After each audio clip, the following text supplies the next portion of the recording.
आरती श्रीवास्तव समाजशास्त्र की क्लास में आप लोगों का स्वागत करती हूँ।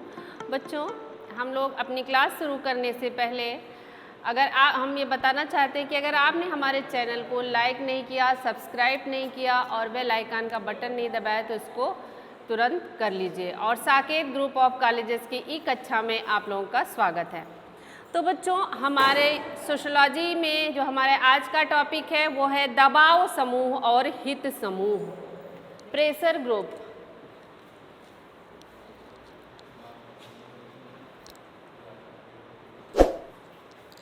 तो बच्चों, pressure group and interest group.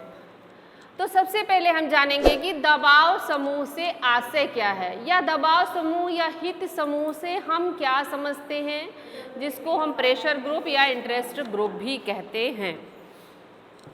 बच्चों, दबाव समूह या हित समूह समाजशास्त्र की, राजनैतिक समाजशास्त्र की एक महत्वपूर्ण अवधारणा है और इसका अध्ययन आज सामाजिक विज्ञानों जैसे समाजशास्त्र, राजनीति शास्त्र व राजनैतिक समाजशास्त्र में दिनों दिन बढ़ता जा रहा है। और दबाव समूह व हित समूहों का अध्ययन राजनैतिक दलों के अध्ययनों के समकालीन से ही प्रारंभ हो गया है। बच्चों, दबाव समूह का 1908 में आर्थर बेंटले की जो पुस्तक थी द प्रोसेस ऑफ गवर्नमेंट, 1908 में आर्थर बेंटले की पुस्तक द प्रोसेस ऑफ गवर्नमेंट से दबाव समूहों या हित समूहों का अध्ययन प्रारंभ माना जाता है। और ब्रिटेन में दबाव समूहों का अध्ययन सन 1850 से प्रारंभ हुआ और भारत में स्वतंत्रता के बाद से प्रेशर ग्रुप और इंटरेस्ट ग्रुप की स्टडी स्टार्ट हुई। तो बच्चों, जैसा कि मुखोपाध्याय महोदय ने भी कहा है कि 20वीं शताब्दी में राजनैतिक समाजशास्त्र के प्रकाश में आने के बाद ही दबाव समूह के अध्ययन के विषय बने। तो दबाव समूह का प्रथम औपचारिक प्रयोग पीटर ऑडगार्ड ने दबाव समूह का प्रथम औपचारिक प्रयोग पीटर ऑडगार्ड ने अमेरिकी शराबबंदी आंदोलन के अध्ययन पर दबाव समूह के प्रयोग के रूप में 1928 में किया। बच्चों, दबाव समूह आधुनिक जटिल समाजों में ये प्रवृत्ति देखने को मिलती है कि समान हित वाले व्यक्ति अपने हितों व स्वार्थों की रक्षा हेतु अपने को एक समूह के रूप में संगठित कर लेते हैं और यही ऐसे समूहों को ही हम हित समूह अथवा दबाव समूह के नाम से जानते हैं। तो बच्चों, बहुलवादियों ने दबाव समूह को केवल समूह कहा है और ग्रेबियल, आमंड, रोमन कोकोविज तथा हिचनर एवं हरबोल्ड ने इसे हित समूह ही कहना उचित समझा है। तो बच्चों, जेसी जौहरी ने इसे हित समूह व दबाव समूह दोनों नामों से संबोधित किया है। कुछ विद्वानों ने इसे दीर्घा समूह, लॉबी ग्रुप भी कहा है, लेकिन बच्चों इन सब में सबसे ज़्यादा प्रचलित शब्द जो है वो है दबाव समूह। और बीओ की, हैरी एक्स्टीन, पिनाक और स्मिथ ने इसे दबाव समूह कहना ही पसंद किया है। अब हम दबाव समूह से आश्रय जानते हैं कि दबाव समूह क्या है। बच्चों, जब कोई छोटा अथवा बड़ा हित संगठित रूप धारण कर लेता है तब उसे हित समूह, इंटरेस्ट ग्रुप, हित समूह मीन्स इंटरेस्ट ग्रुप कहा जाता है। और इस समूह का उद्देश्य अपने सदस्यों के विविध प्रकार के हितों की रक्षा करना है। बच्चों, इसी तरह जब कोई हित समूह अपने उद्देश्यों की पूर्ति के लिए सरकार से सहायता चाहने लगता है या अपने सदस्यों के हितों के अनुरूप कानून के निर्माण और संशोधन के लिए विधायकों को प्रभावित करने लगता है, तब उसे दबाव समूह या प्रेशर ग्रुप कहा जाता है। इससे आशय क्या है? इससे आशय ये है कि ये अपने हितों की पूर्ति के लिए सरकार पर दबाव डालते हैं। बच्चों, अगर इसको हम सरल अर्थों में समझें तो ये दबाव समूह एक ही प्रकार के हित रखने वाले व्यक्तियों का एक ऐसा स्वैच्छिक संगठन है, स्वैच्छिक अथवा ये गैर सरकारी संगठन भी हो सकता है, जो अपने हितों को पूरा करने का प्रयास करते हैं तथा सरकार में उत्तरदायित्व के लिए बिना लोक नीतियों को प्रभावित करते हैं। तो ये तो दबाव समूह से आशय हुआ। बच्चों, इसकी कुछ डिफिनेशंस देखते हैं। तो मायरन बीनर ने कहा कि दबाव समूह से तात्पर्य ऐच्छिक रूप से संगठित ऐसे प्रशासकीय ढांचे से बाहर रहकर शासकीय अधिकारियों के निर्वाचन, मनोनयन तथा सार्वजनिक नीति के निर्माण एवं क्रियान्वयन को प्रभावित करने का प्रयत्न है। बच्चों, एच जेगलर ने भी कहा कि एच जेगलर ने दबाव समूह के विषय में क्या कहा, इसको हम जानते हैं कि यह एक ऐसा संगठित समूह है, मीन्स दबाव या हित समूह, प्रेशर ग्रुप या इंटरेस्ट ग्रुप एक ऐसा ऑर्गेनाइज्ड ग्रुप है जो सरकारी निर्णयों के संदर्भ को सरकार में अपने प्रतिनिधियों को स्थापित किए बिना भी प्रभावित करना चाहता है। तो मीन्स सरकार के जो नीतियाँ होती हैं उसको अपने स्वार्थ, अपनी इच्छा, अपने हितों के अनुरूप कार्यान्वित करने के लिए या बदलाव लाने के लिए जो ग्रुप दबाव डालता है उसे दबाव समूह या हित समूह कहते हैं। ठीक बच्चों, ये तो इसका अर्थ हुआ। अब परिभाषा हो गई। अब इसकी विशेषताएं क्या हैं, इसकी प्रकृति कैसी है? तो दबाव समूहों की प्रकृति व विशेषताएं क्या? पहला है विशिष्ट उद्देश्यों की प्राप्ति। बच्चों, जब सरकार कोई नीति बनाती है तो वो सबको ध्यान में रख के बनाती है, लेकिन जब कोई विशेष समूह अपने हित के सहित को साधने के लिए उन नीतियों को, उन कार्यों को, उन कार्य प्रणालियों को प्रभावित करने लगता है और अपने अनुकूल बदलने की प्राप्ति चाहता है, तो उसको वो क्या होता है, विशिष्ट उद्देश्यों की प्राप्ति के लिए दबाव समूह उस पर दबाव बनाता है कि आप हमारे अनुकूल उस कार्य को क्रियान्वित कीजिए और हमारे हितों की पूर्ति कीजिए। तो ये जो दबाव उस पर बनाता है गवर्नमेंट की या सरकार की नीतियों पर, वही उसके विशिष्ट उद्देश्यों की प्राप्ति में सहायता करता है। तो जैसे बच्चों, दबाव समूह में के अभाव में व्यक्ति अकेले अपने हितों की संतुष्टि एवं रक्षा करने में असमर्थ रहता है, इसीलिए इस प्रकार के दबाव समूहों का वो सदस्य बनता है। चूँकि एक व्यक्ति अपने हितों को नहीं पूरा करा सकता है, इसलिए वो पर्टिकुलर किसी ग्रुप के, ऐसे ग्रुप के, प्रेशर ग्रुप के मेंबर बन जाते हैं जो उनके इच्छा पूर्ति या हित पूर्ति के साधन में सहायता कर सके। तो ये इसकी पहली विशेषता थी। दूसरी है ऐच्छिक एवं गैर सरकारी संगठन। तो दबाव समूह गैर सरकारी व्यक्तियों का संगठन होता है और इसका संगठन दोनों प्रकार का भी हो सकता है, संगठित और असंगठित। जैसे भारत में असंगठित श्रमिकों का संगठन है तथा संगठित श्रम संगठन के रूप में विभिन्न श्रम संघ भी पाए जाते हैं। बच्चों, जैसे संगठन दबाव समूह के रूप में ही कार्य करते हैं और इन दबाव समूहों का अपने समूह विशेष के हितों की साधना करना ही लक्ष्य होता है। मीन्स ये गैर सरकारी और सरकारी दोनों तरह के हो सकते हैं और इनका मुख्य उद्देश्य होता है अपने हितों को साधना, उनको फुलफिल करना। तो बच्चों इसके बाद इसकी अगली विशेषता है लोकतांत्रिक समाजों के पोषक। बच्चों लोकतंत्रीय समाज में गतिशीलता होती है, समानता, स्वतंत्रता, इनके कारण भी दबाव समूहों के निर्माण को गति मिलती है।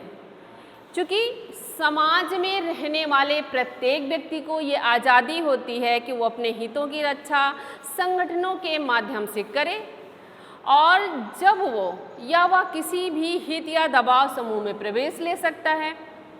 और दबाव समूहों में संख्या में हुई वृद्धि से ही आज उनका महत्व और बढ़ गया है, क्योंकि प्रत्येक समूह अपने हित साधने के लिए निरंतर प्रयत्नशील रहता है, इसलिए तरह तरह के दबाव समूह या हित साधने के समूह बनते जा रहे हैं। फिर अगला है औपचारिक संगठन।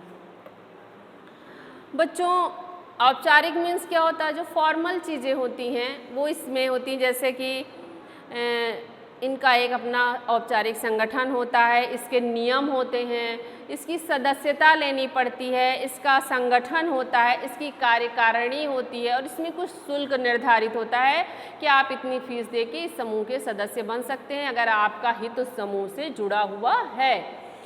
तो ये एक औपचारिक संगठन होता है। तो औपचारिक संगठन के अभाव में दबाव समूह वह कार्य ही नहीं कर सकते जो वो करना चाहते हैं, क्योंकि प्रत्येक व्यक्ति अगर स्वच्छंद हो जाएगा, अपने मन का कार्य करने लगेगा तो समूह का अस्तित्व ही बेकार हो जाएगा। तो इसलिए दबाव समूह एक औपचारिक संगठन होता है जो नियम और कानूनों से बंधा होता है। सरकार पर प्रभाव डालना। तो बच्चों सरकार पर प्रभाव डालता है हित या समूह जो है अपने हित समूह या दबाव समूह अपने हितों की पूर्ति के लिए शासन की नीतियों को अपने पक्ष में करने का प्रयत्न करते हैं और सरकार पर ऐसा करने के लिए दबाव भी बनाते हैं और सरकार पर इनका दबाव सहयोगात्मक भी रह सकता है। तो ये इसकी अगली विशेषता है। फिर स्वहित के लिए मनोवैज्ञानिक आधार। तो दबाव समूह की एक अन्य विशेषता ये भी है कि इनका अस्तित्व व्यक्तियों के स्वाभाविक मनोवैज्ञानिक प्रवृत्तियों पर होता है। तो बच्चों दबाव समूह का अध्ययन स्वहित की मनोवैज्ञानिक शिला पर आधारित होता है। वास्तव में स्वहित ही वह मुख्य कारक है जो समान विचार वाले व्यक्तियों को एक जगह संगठित करता है ताकि वे व्यक्ति अपने विशिष्ट हित की पूर्ति और संरक्षण की दिशा में अपनी स्थिति को सुदृढ़ बना सके।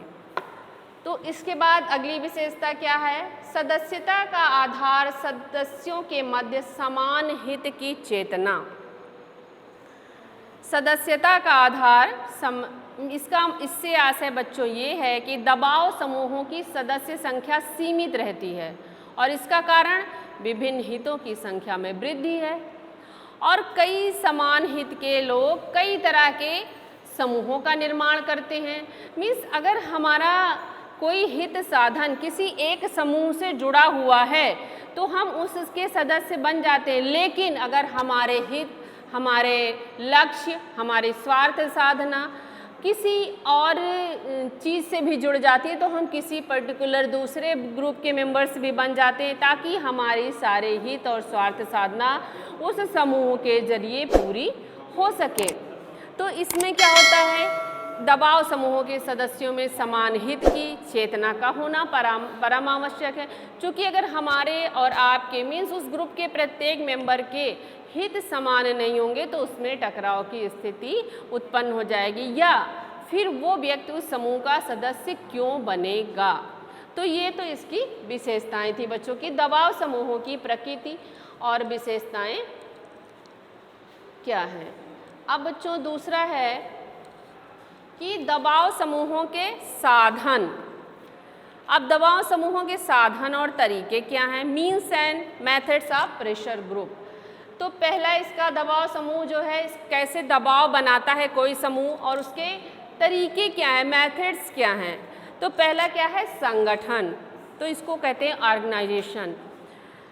तो बच्चों, दबाव समूहों का अस्तित्व इसलिए है कि उनका निर्माण सदस्यों के संगठन पर आधारित होता है और संगठन में ही शक्ति होती है और इन्हीं संगठित समूहों के माध्यम से दबाव व हित समूहों को ताकत भी मिलती है और ये बड़े बड़े लक्ष्यों को प्राप्त करने में सहायता करते हैं। फिर दूसरा है प्रकोष्ठ क्रिया। प्रकोष्ठ क्रिया जिसको लॉबिंग कहते हैं। प्रकोष्ठ क्रिया दबाव समूहों को कार्य करने का सबसे सुपरिचित तरीका लॉबिंग या प्रकोष्ठ क्रिया है।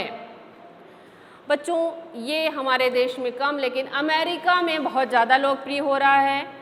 वहाँ प्रत्येक व्यवस्थापिका के सदन के साथ लगे हुए कमरे के बरामदे लॉबी व प्रकोष्ठ कहे जाते हैं। वहाँ विधायक जो है वहाँ के अवकाश के समय आकर वहाँ बैठते हैं और वहाँ दबाव समूहों के प्रतिनिधियों से अपना संपर्क स्थापित करते हैं और अधिकांश दबाव समूह अपने वैधानिक प्रतिनिधियों द्वारा लॉबिंग का काम करते हैं। तो ये प्रकोष्ठ प्रक्रिया इसका साधन और तरीका है। तीसरा है सामूहिक प्रचार। बच्चों, अपने हितों व लक्ष्यों की प्राप्ति के लिए विभिन्न दबाव समूहों या हित समूहों द्वारा सामूहिक प्रचार प्रसार का कार्य किया जाता है और इसके लिए विभिन्न तरीके भी अपनाए जाते हैं। मास प्रोपेगेंडा आज के समय की सबसे अनिवार्य आवश्यकता है और इसी के माध्यम से सामूहिक प्रचार करके दबाव समूह अपनी बातों को लोगों तक पहुंचाते हैं। फिर है पत्र पत्रिकाएं, पेपर एंड मैगजीन्स। बच्चों, दबाव समूह अपने उद्देश्यों की पूर्ति के लिए विभिन्न प्रकार के पत्र पत्रिकाओं में अपने का प्रकाशन करते हैं और ये पत्रिकाएं मासिक, पाक्षिक व वार्षिक भी हो सकती हैं। और ये इनसे क्या होता है, इनमें दबाव समूह अपने संगठन व कार्यक्रमों को जनता के सामने प्रस्तुत करते हैं और अपने पक्ष में जन समर्थन या जनमत तैयार करते हैं कि हाँ, पर्टिकुलर ग्रुप इस बात को सही कर रहा है और इसको पूरा होना चाहिए। फिर है राजनीतिक दलों के अंदर क्रियाशील रहना, वर्किंग इनसाइड पॉलिटिकल पार्टीज। तो बच्चों, प्रायः संगठित जो दबाव समूह होते हैं किसी न किसी राजनीतिक दल से उनका जुड़ाव रहता, साठगांठ रहती है और ये समूह अपने हित साधन के लिए राजनीतिक दलों का बखूबी फायदा उठाते हैं और अपने कार्यों को भी अंजाम देते हैं। फिर है हड़ताल तथा प्रदर्शन। हड़ताल तथा प्रदर्शन, ये स्ट्राइक एंड डेमोन्स्ट्रेशन, ये है दबाव समूह अपने हित की रचना के लिए मीन्स अपना हित साधने के लिए हड़ताल तथा प्रदर्शन करते हैं। जैसे बहुधा जो श्रमिक संघ आपने देखा होगा, औद्योगिक कार्यों में संलग्न कर्मचारी की मांगों के समर्थन में हड़ताल करते हैं और सरकार पर दबाव डालने के लिए कभी कभी प्रदर्शनों का भी आयोजन करते हैं। और इस समय वर्तमान समय में हड़ताल एवं प्रदर्शनकारी दबाव समूहों की संख्या में वृद्धि भी हुई है। फिर अगला प्रकार और साधन क्या है, हिंसा, वायलेंस।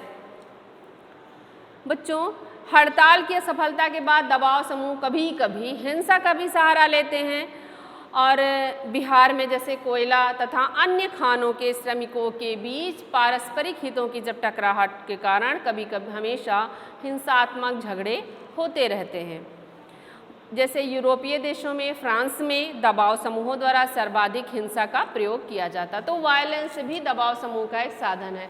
फिर है गोष्ठियाँ आयोजित करना, टू ऑर्गेनाइज कॉन्फ्रेंस। तो बच्चों, गोष्ठियाँ, इसमें दबाव समूह विभिन्न प्रकार की गोष्ठियों का आयोजन करके जन सामान्य तक एवं विरोधी शासन बातों को पहुंचाते हैं। इसके परिणाम स्वरूप जनमत इनके पक्ष में होता है और इनकी बातों को रिकॉग्नाइज किया जाता है। फिर बच्चों, इसके अलावा भी अहिंसक सविनय अवज्ञा, नॉन वायलेंस सिविल डिसओबीडियंस। अहिंसक सविनय अवज्ञा आंदोलन क्या, जैसे गांधी जी ने भी आंदोलन किया था। तो अमेरिका में जैसे निग्रो आंदोलन, का एक साधन अहिंसात्मक सविनय अवज्ञा आंदोलन रहा है और भारत में दबाव समूहों द्वारा इनका बहुत प्रयोग किया जाता है। तो इसके दबाव समूह के साधन और ये तरीके थे जिनके द्वारा दबाव समूह कार्य करता है। अब इनका राजनैतिक महत्व क्या है? तो बच्चों इनका महत्व है व्यवस्थापिका के संबंध में महत्व, कार्यपालिका के संबंध में महत्व, निर्वाचन के संबंध में महत्व और राजनीतिक दलों के संबंध में महत्व, अधिकारी तंत्र के संबंध में महत्व। ये दबाव या हित समूहों का जो है महत्व था। और इसकी दोष या हानियाँ क्या हैं? इससे आपस में टकराव उत्पन्न होता है और इच्छित प्रत्याशियों जिसको ये चाहते हैं उसके मत को खरीदते हैं। राजनीतिक जीवन की पवित्रता जो ईमानदारी और स्वच्छता होती है खतरे में पड़ जाती है। सामाजिक एकता को खतरा हो जाता है। दबाव समूहों की नकारात्मक कार्य प्रणालियाँ, और जो दबाव समूह होते हैं जो उनकी नेगेटिव कार्य करने की शैली होती है उससे भी समाज में इसका दुष्प्रभाव पड़ता है। बच्चों ब्लैंडर ने इसका वर्गीकरण किया था, बताया था कि सामुदायिक हित समूह मीन्स सबके हित को लेकर जो समूह बनता है, कम्युनिटी ग्रुप्स, उसमें सबका हित होता है। उसमें प्रथागत या रूढ़िगत समूह, उसके अंतर्गत आपका आएगा कस्टमरी ग्रुप में आएंगे कि जैसे कि आपके भारत में पारस्परिक व्यवहार तथा हमारी संस्कृति सब रूढ़िगत या प्रथागत समूह द्वारा संचालित होती है। फिर संस्थात्मक समूह जिसको इंस्टीट्यूशनल ग्रुप कहते हैं, इसमें सामाजिक, राजनैतिक और आर्थिक ऐसी संस्थाएं होती हैं जिनके सदस्यों में साथ में कार्य करने से उनके रागात्मक संबंध या इमोशनल अटैचमेंट उत्पन्न हो जाता है। फिर संघात्मक या साहचर्य समूह, इसका इन्होंने बताया संघात्मक या साहचर, इसको एसोसिएशनल ग्रुप्स कहते हैं और ये कुछ खास लक्ष्यों की पूर्ति के लिए बनाए जाते हैं। फिर इसके भी दो भाग उन्होंने ब्लैंडर ने बताए हैं कि संरचनात्मक और उत्थानात्मक समूह। तो संरचनात्मक प्रोटेक्टिव ग्रुप्स क्या होते हैं? तो प्रोटेक्टिव ग्रुप में ये होता है कि इसमें ऐसे समूहों का उद्देश्य विशिष्ट होते हुए भी व्यापक और सामान्य होता है। ये संरचनात्मक या प्रोटेक्टिव ग्रुप्स कहे जाते हैं। इसके बाद प्रमोशनल ग्रुप्स, उत्थानात्मक समूह, इसमें किसी विशेष विचार या दृष्टिकोण से प्रचार और दृष्टि से समाज को उन्नत बनाने के लिए उसका प्रयोग किया जाता है। तो बच्चों ब्लैंडर ने दबाव समूह का जो वर्गीकरण किया था वो सामूहिक हित समूह, उसके दो भाग हैं, रूढ़िगत या प्रथागत समूह, संस्थात्मक समूह, फिर संघात्मक या साहचर्य समूह के भी दो भाग हैं, संरचनात्मक या उत्थानात्मक समूह। ये इसके अंतर्गत ब्लैंडर ने इसका वर्गीकरण किया था।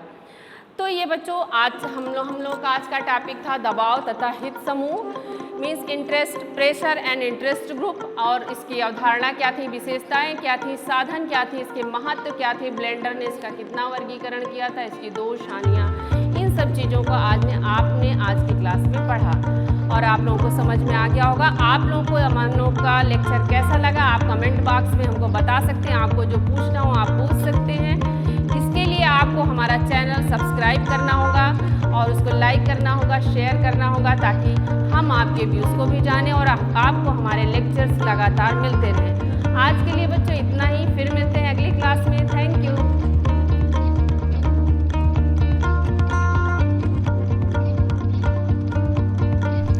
इस वीडियो को अपने दोस्तों के साथ ज़रूर शेयर कीजिए। अगर इस टॉपिक पर आपके कोई भी क्वेश्चन है तो नीचे कमेंट करके पूछिए, हम उत्तर देने का प्रयास करेंगे। और